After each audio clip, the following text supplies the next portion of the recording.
Welcome to the Baseball Together podcast with your hosts, Blackjack Brad and Briggy Blue Eyes. And now, Baseball Together. Baseball family, welcome to this week's episode of the Baseball Together podcast. My name is Brad. I am captaining our ship this week, this fine day. And right. Brig is joining me as my first mate. How are you today, Brig? Terrific. How are you, Brad? I'm doing great. I'm about to leave the heat for a week. You know, I've never in my life been to Colorado besides the Denver airport. Okay? Really? It's summer. It's June. I just assumed we're going to go. It'll be warm. It'll be toasty. I was getting ready. Shorts, flip-flops. I think packing bathing suits. Brig, we're going to be in the mountains. About 12,000 feet. And I shifted everything. Packing hoodies, baby. Yeah, baby. I could not be more excited. Yeah, be careful. If I'm it glad snows, you checked. I'll be a happy man. It won't snow, but that's amazing. It won't snow, but yeah. Going from 115 to like 65, 70 while we're there. So yeah, 70s for sure. Very excited. That's very amazing. excited. Good for you. So baseball family, on that note, I will be here today, Tuesday, if you're watching the first day. And then we're going to have some previously recorded episodes on Sunday and then also the following Sunday. Brig will be doing Thursday and next Tuesday by himself. Flying so low. Correct. So it's going to be great. So tune in. And especially on Thursday, send Brig some comments and he'll respond and acknowledge you. It'll be wild because Brad's not going to be here. We're going to break out the red solo cups and have a party. Hop on Twitch, Taylor, and let Brig know what you want to hear about. Yeah, tell me. I bet he's going to do some freestyling, and it's going to be amazing. You bet. Anyway, before we get into some stuff, because there's some stuff, Brig. Yeah. We want to remind you about Chinook Seedery. Head to ChinookSeedery.com. Get the best seeds ever. And use the code BTPOD to save 10% on your order. You'll support your mouth, support your wallet, and support the show all at the same time. I don't have a seed of the week, Brig, because I'm bringing a whole slew of seeds on this road trip with me, and I'm going to burn through every single one of them. Yeah, you is. So, And we already know that, Brig, you're on Farm and Pep. So, you know what? I went on a road trip this weekend. We went and saw a concert, and it was down in Macon, Georgia. So we got 4 hours driving either direction. I realized I can get through a pack of Chinook seeds in 4 hours. One way and another one on the way back. 4 hours? Yeah. Dude, on the road, I am like an hour tops. Yeah. I was, I'm not eating it the whole time, but like as I'm going over a 4 hour period, I'll kill a bag of seeds. So you can make it last 4 hours. That's right. Okay, there we go. That's actually an accomplishment, I feel like. It is. Yeah. Yeah, because if it's sitting here on my desk during the day, 2 hours tops. Gone. Mm-hmm. Yeah. But anyway, that's ChinookSeedery.com. Use code BTPOD, save 10%. Okay, let's get into the big stuff, the big news. Rafael Devers to San Francisco, baby.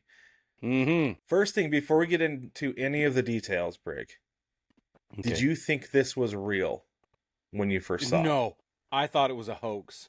I really did. I did too. And we're not alone in thinking that that we were getting trolled by somebody or, this was some prank. Mm-hmm. I bet. Yeah. I think the whole world felt that way initially. I think so too. And one of the things is because somebody sent it, we have a chat with people who have done podcasts and fantasy baseball with us and stuff. Somebody sent a screenshot of an Instagram photo that it didn't include the source.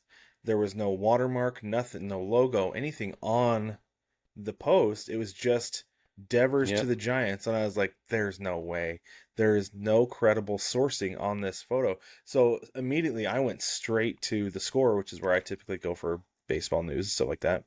Because you're going to get stuff there. You're not going to get on MLB.com. Shocker.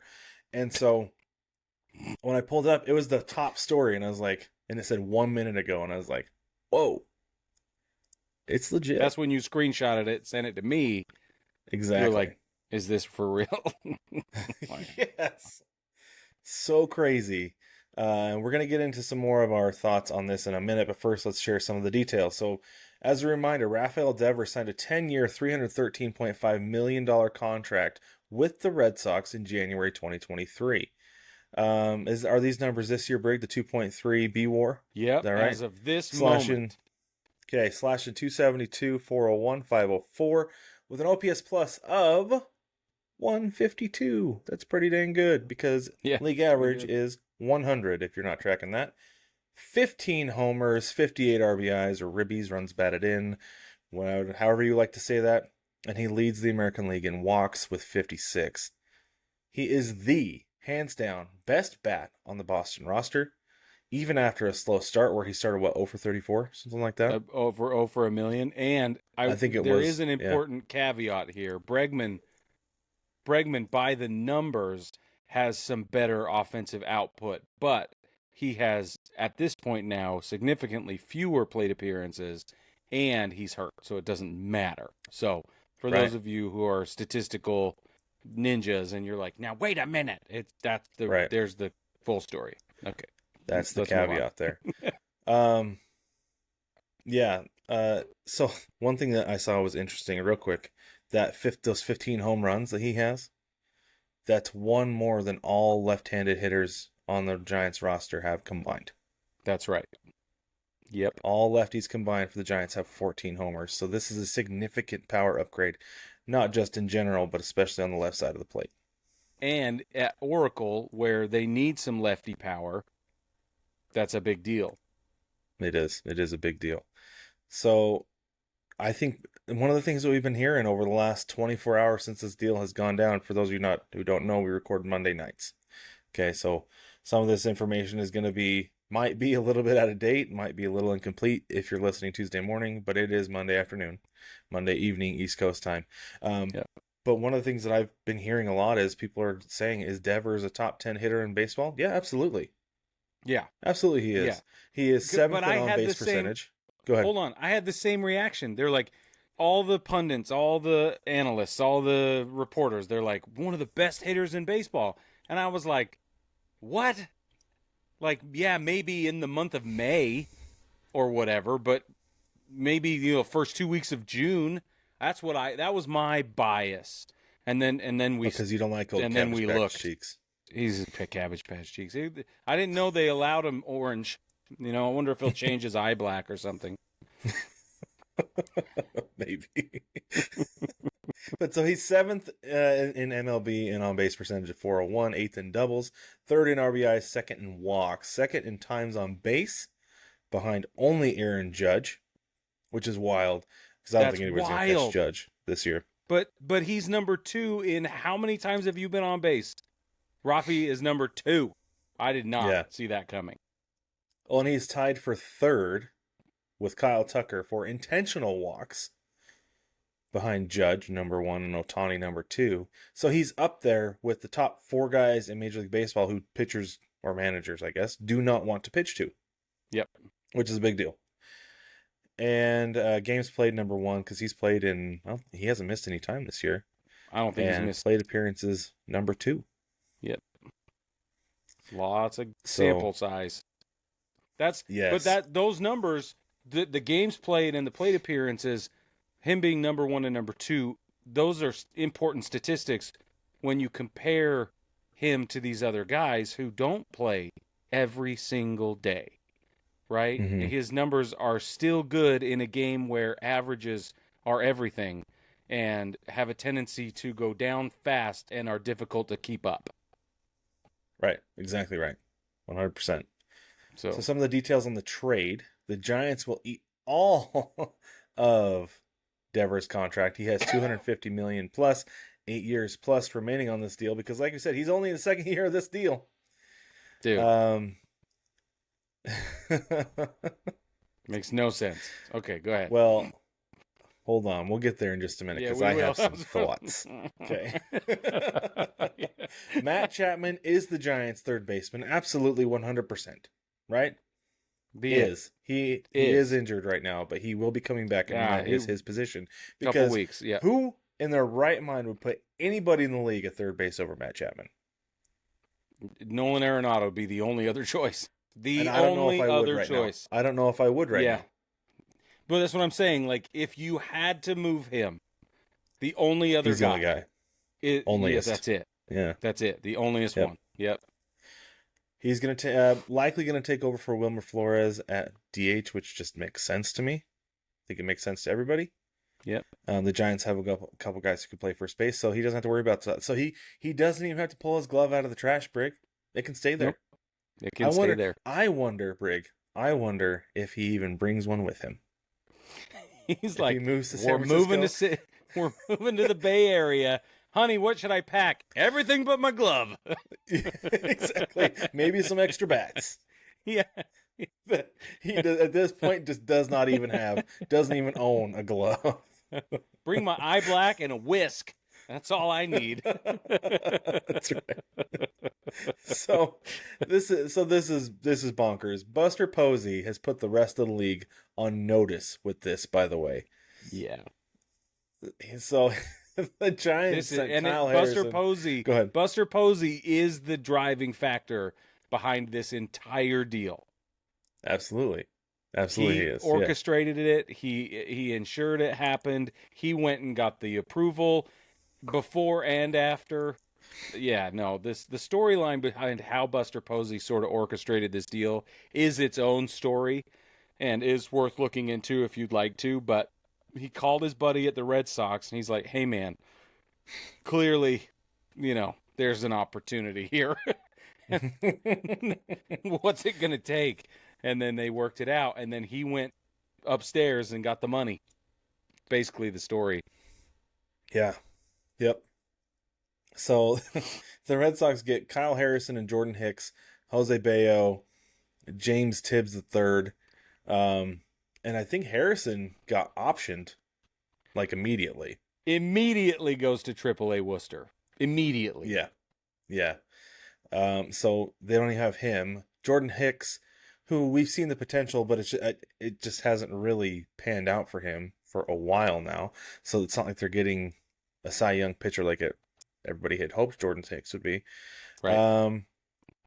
But what this does do for Boston, it frees up a ton of money.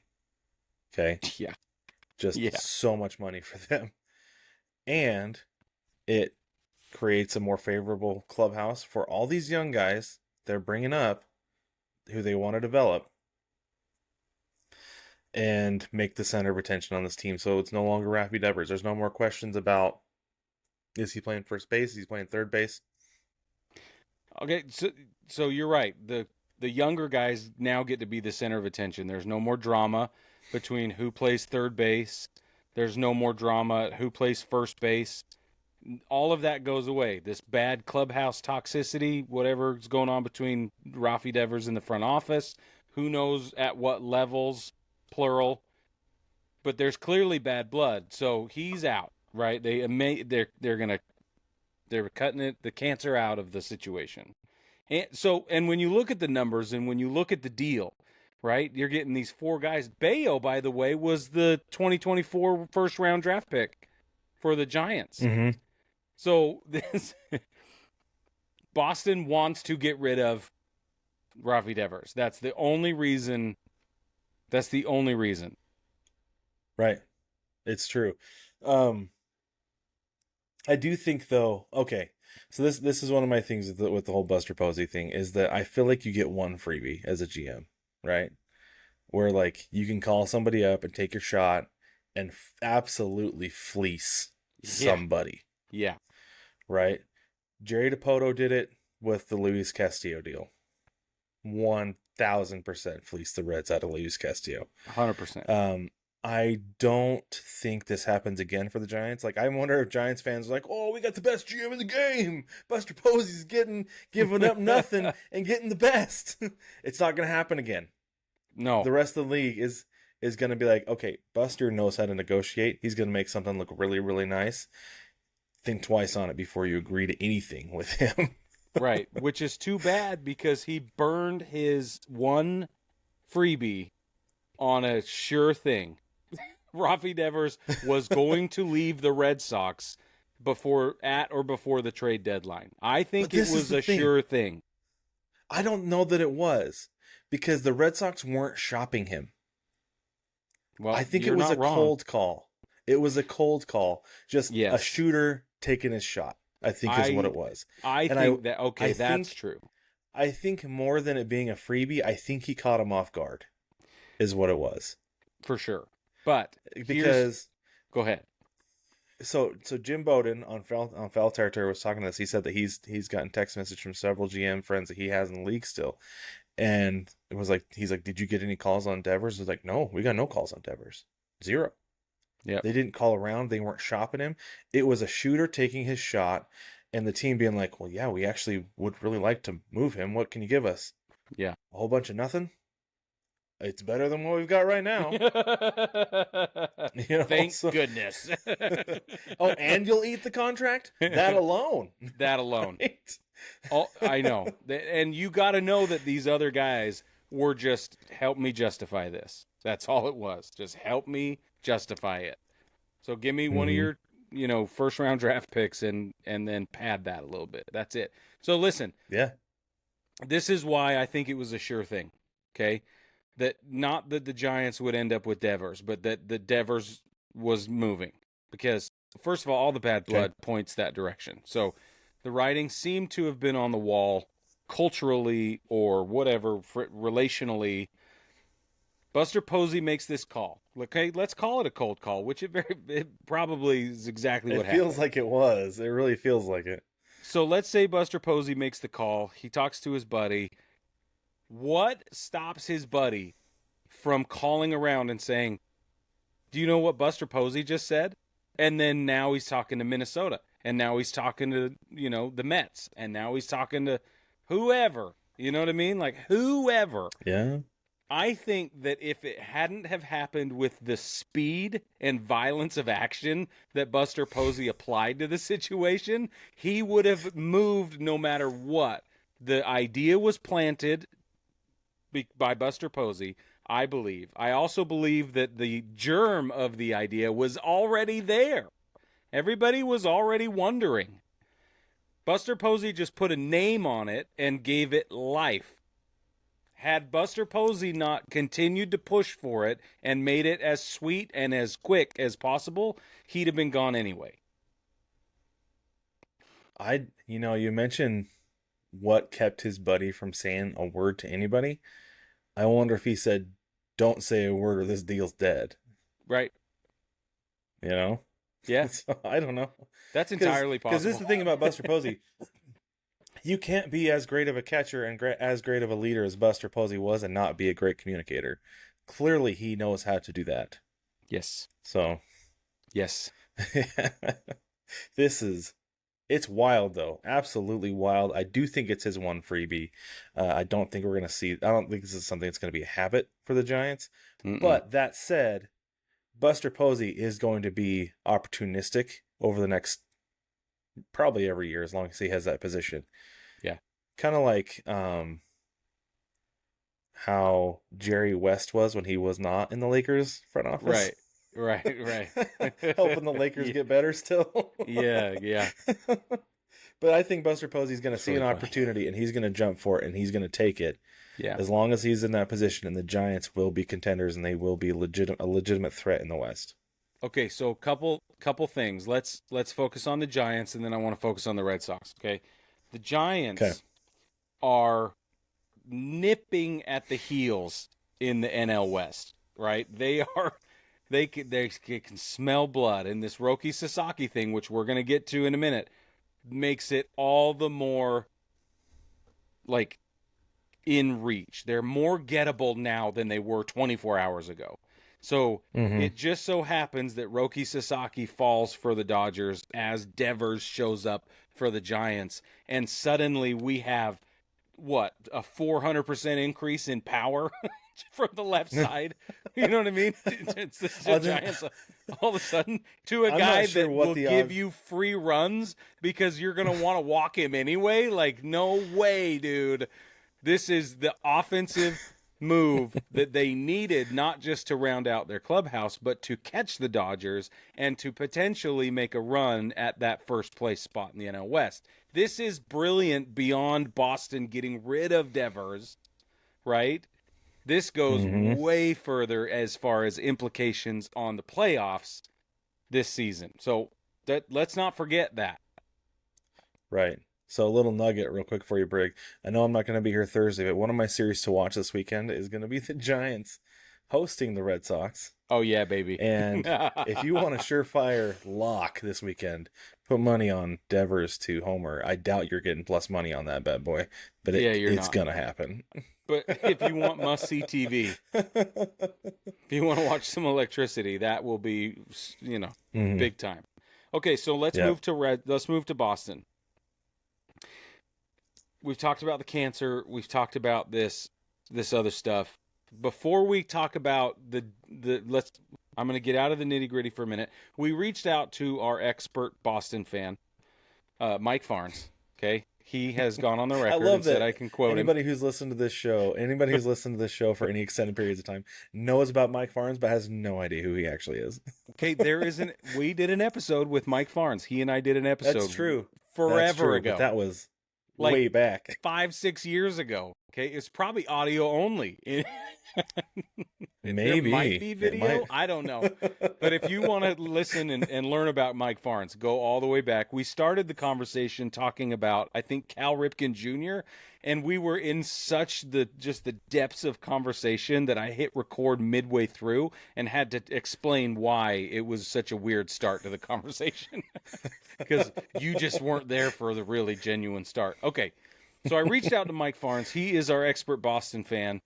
I said, how you feeling about this? He says, I'm hurt. That's his first initial thought. And then I pressed him a little more.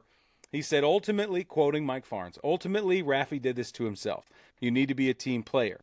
That being said, the Red Sox lost Devers, Bogarts, and Betts over the last 5 years and have nothing to show for it. That's not okay. He is not wrong. I mean, I think Jeff passing the ball today or yesterday said that the Mookie Betts trade remains, like, it continues to echo or reverberate or whatever word he used throughout all of Major League Baseball. Like, we're still all trying to recover from the fact that the Red Sox traded away Mookie Betts. And I think he's spot on. Do you feel that way? Oh, absolutely. One of the greatest players of his generation. Hands down. Right. Possibly one of the top 3 athletes, general best athletes in baseball, who can play probably 6-7 positions, and you traded him away for next to nothing. Yep. Just because you didn't want to pay him. Yep. It's absurd. So I asked Mike Farnes a little bit more, and he said the Red Sox got, specific to the deal, he's quoted saying the Red Sox got 3 pitchers, which they need, and the number 4 overall prospect in the Giants system. They also opened up significant amount of money for another signing in the offseason. Hope is not lost, but they need to play this really well if it's going to end up a win. So my question to you, Brad, is, now that they've got this much payroll available suddenly, right? Do you try and press at the deadline and right the ship? Or do you let this carry forward, start making plans for this off season? That's I don't know if anybody knows the answer, but I want to know what you think. I think you have to play things by ear through the All-Star break. And over the All-Star break, nobody sleeps until you have a concrete plan in one direction or the other based on what you've seen. Right now they're 1 game over 500, 6.5 back in the AL East. They are half a game out of the wild card right now, with Tampa Bay, Toronto, and Seattle in front of them. Okay, I think those are the teams holding. They swept the Yankees. They just swept the Mets. Or sorry, the Yankees. Yeah, that was. They just swept the Yankees. They swept the other New York team. Yeah, and they took 2 out of 3 from the Yankees in the Bronx, like 5 days earlier. So here's the thing. Wouldn't it be wild if all of a sudden they go rattle off 6 in a row? They sweep Seattle. They sweep the Giants. just because they want to stick it to Raffy for being a cancer in their clubhouse. Sure. Like, then you say, okay, we're all in, we're buying, we're going for it, and then you have all this payroll flexibility. You don't even have to trade anybody to some teams to get a guy. Nope. Just send a bunch of money over. Yep. Right? Like, I'm not sure if that's a thing that you can actually do, but it seems like it would make sense and work. Cash right? Maybe send a considerations. prospect over. You Totally. just got the number 4 prospect out of the Giants system. Maybe send that guy over with some money, right? Like, exactly. Trade you him have back some over. stuff to work with. Yes. So I won't be surprised if they are buyers, because if they go on a tear over the next 3 weeks and they reach a point where they're like, yeah, let's, like, we're in a spot, because people were picking us to win the World Series this year. Exactly. Because they got so much better on the offseason. Yeah. Or Brig, if things fall apart, because Rafael Devers was really that big of a cog in their offensive machine, I think you trade off Trevor Story to a contender. I think you keep Alex Bregman. Yeah, I think so. Because at this point, he's the leader in the clubhouse. He's the clubhouse voice that you're going to want to bring everything all together with all these young guys. It seems like he works well with having young guys around. I think that's the guy you keep. But shoot, you got Jarren Duran. Somebody's going to want him for sure. Yep. If you're willing. Right? Yeah. You've got some good pieces to trade off. I think you keep Bregman and Crochet. Other than that, you go with the youth movement. And you say, you know what, next year we got some flexibility. We're going to try to bring in a free agent, and we'll go from there. Because the Trevor Story thing, let's be honest, has not necessarily entirely worked out for them. I don't think it's worked out at all. But nobody's fault. He got hurt. So there's a bunch of that. He's had his moments, but overall, like, yeah. Yeah. Okay. What's the trade deadline? What's the actual date? July 21st? Something like that? I think it's the 31st. 31st? No, there's no 31st in July. Is there? 30th? There is, actually. No, there's not. Yeah, it's the 31st. It doesn't work that way. Okay.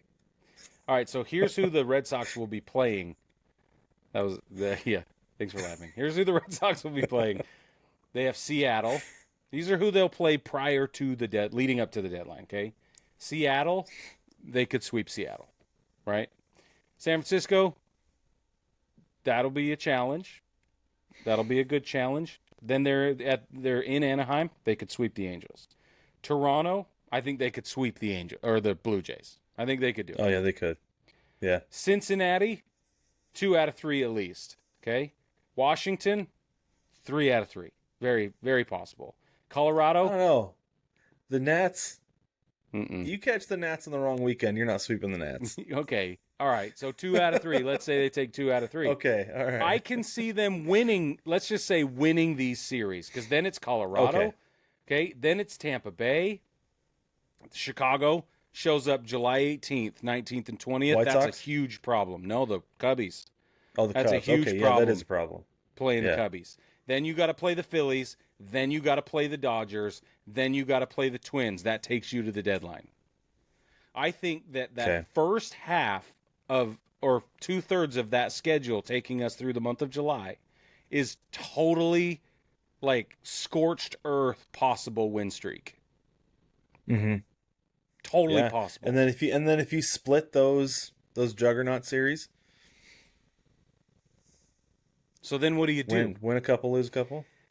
I think you're saying point, especially with, because I think they at least, because it's 3 against the Twins to end before the break, right? Yeah. Yeah, I think they could take 2 out of 3 if not sweep the Twins. I think if they go scorched earth through that easier part of the schedule, you find somebody you can bring in to help you win. Yeah, you get that piece that gets you over the top. I think so too. Okay, it's wild though. Isn't that wild cool stuff, man? It's cool to see how possible it is based on what we have in front of us, right? And it's interesting to me that this one guy, we always talk about how this one guy, not one guy can do it, right? One guy can't do it all. Mm-hmm. But you lose one guy, you might be able to do it all, right? Because if he's, but it's like last year with the Tigers with Javi Baez, addition by subtraction, right? That's right. It's possible. Now, I'm a Yankees fan. This would break my heart, but I would also be happy for Mike Farnes and my dad, for that matter. Okay. Yeah, there you go. That's all I have to say about all right, that. Well, that's enough. That's enough about Rafael Devers, the Red Sox, and the Giants. Okay, let's talk a little bit about Roki Sasaki before we get out of here. The Dodgers, and actually Shohei Ohtani, because hello, he's back, pitching. That is, Right. The Dodgers announced that Roki Sasaki is not coming back anytime soon because of his shoulder injury. I think that they put out there another 4 to 6 weeks, but really, by the time you get 4 to 6 weeks, ramp up, rehab, everything, I don't think we see Roki Sasaki again this year. It's totally possible. I really don't. He's gone. Totally possible. Possibly done. That said, Shohei Ohtani has come in, swooped in to save the day, because, of course, he did. That's what he does. Here he comes to save the day. Yeah. So he's starting Monday night. By the time this is released, you will have known what he did in his, at this point, I'm going to say it, likely 1 inning pitched. The rehab start, because you're not going to send him down to AAA to rehab for 15 days, get 3 rehab starts. You're not going to do that, because you don't want to go 2 weeks without his bat in that lineup. And so, and I'm sure Ohtani was like, I'm not going down to AAA to rehab because, let's be honest, you need my bat. So, I know that's not something Ohtani would say, but we're going to go with it. The front office would say it for him. He doesn't need to say it. He'd be like, we're not going to lose your bat. Okay, we can't. Yeah. So, this is the thing that's interesting about this to me, Brig, is that he's been throwing bullpens and everything for like a while. Good long while now. Yeah. And, I think that he still needs that ramp up, because this is something that AJ Pierzynski said today on Foul Territory when they're actually talking about this very same thing, is that you can go and you can rehab on the backfields of the spring training facility with the low-level minor leaguers in the complex league for a week, 2 weeks to get ready, okay? And you feel fine. You even go on your minor league rehab assignment, play 3-4 days in AAA, you feel fine. The timing comes back a little bit, you square up the ball a little bit, you're fine, right? But you go play one, especially as a catcher, and I'm assuming a pitcher as well, go play 1 game of Major League Baseball, and you're sore. Right. It is a different animal. There is no way to actually simulate what your body goes through in that situation. And I think part of it is the environment. Like, I don't think anybody in their life ever gets amped up for a big league game as they do for a AAA game. And I don't care if it's your first AAA game against your last MLB game, there is still a higher level of adrenaline pumping through your body in that last big league game than there was in that first AAA game. And that takes a toll on your body. That alone takes a toll on your body. Of course it does. Right? Yes. Right? So Ohtani's going to go out there, and he's been pitching these simulated games and bullpen sessions and things like that. I'm sure they've had him throwing up to 75 to 100 pitches in some of these. But he's not going to do that in his first outing, because you got to ramp up to the amp of a Major League Baseball game. Yeah. So, no doubt. Well, it'll be fun to watch. Go ahead. I was going to say, I agree with you. It'll be fun to watch. They're going to play 4 games against San Diego, Monday, Tuesday, Wednesday, Thursday. Then they're going to face the Nats, then the Rockies, then the Royals, then the White Sox, and then Houston, Milwaukee, San Francisco, again with Milwaukee, and then Minnesota, and then they finish with Boston and Cincinnati leading up to the deadline. Up to the break, the All-Star break. So this is a pretty good stretch to ramp him up. I was going to say, if you're going to do it, this is the right time to do it. You've got some really good test subjects in there, but you got some gravy boats in there too that are going to be just fine. You're going to be just fine. This is the thing I want to know, Brig, is what do you think on this? Is that we've been hearing from Dave Roberts for a long time now. Like, there is less than a 0% chance that Shohei Ohtani is pitching before the All-Star break. Just saying that, like, it's not happening. We're not going to have him pitch before July. We're not going to have him pitch before the break. It's going to be August. You will not see him. Was that Dave Roberts tempering expectations? Or is this the front office saying, now's the time? Or is this Shohei Ohtani saying, you need me, let me get in there? Honest answer, it's a combination of all three. I don't know at what degree, but it's a combination. I think Ohtani has been the kind of guy who says, I'm in, you need me, well, let's do this. Let's manage it. Let's be, situationally aware. I will be honest where I'm at, how I'm feeling, whatever. I think that's what we're hearing from Ohtani if I'm in that conversation. That's what I would expect. What I'm hearing from Dave Roberts is, let's do this right. Let's protect my guy. Let's, maintain the relationships I have throughout the clubhouse. They want to see that I'm leading them. That comes with protection, et cetera, et cetera. So he's saying all the right things, and I think he believes it. But I also think that this has changed the front office's opinion with this. What is this? The 75th pitcher they've lost this season or whatever. So I think that's on the low side. Yeah, it's at least 75 guys. So they've got to have a solution, right? And if you got a guy like Ohtani who's saying, I can do it, and you got a manager like Dave Roberts who's saying things like, I know you can, but let's be really smart about it and really careful. And the front office is saying now, or whatever, right? Whatever combination of that. I think that's how you get to where we are now. Yeah, and I don't think this decision was taken lightly. I think there was a lot of conversation between everybody, especially when you have somebody like Ohtani, because the last thing you want is another pitcher to go down, to have Ohtani go down again, because you're paying him that much money, and part of the reason you paid him that much money, I mean, aside from the fact that he's basically paying for himself with advertising and ticket sales and everything that comes with having Ohtani on your team, so you're paying for two players. Oh, yeah. You want to have both players. So I'm sure that there was a lot of conversation. They were very methodical about this. I don't think it was, Rocky. Let's go with Ohtani. Let's get him out there, right? Yeah, no. I don't think it was a panic decision. No, I agree. But pressured, not panicking, but pressured. Here's the last thing I will say about it. I think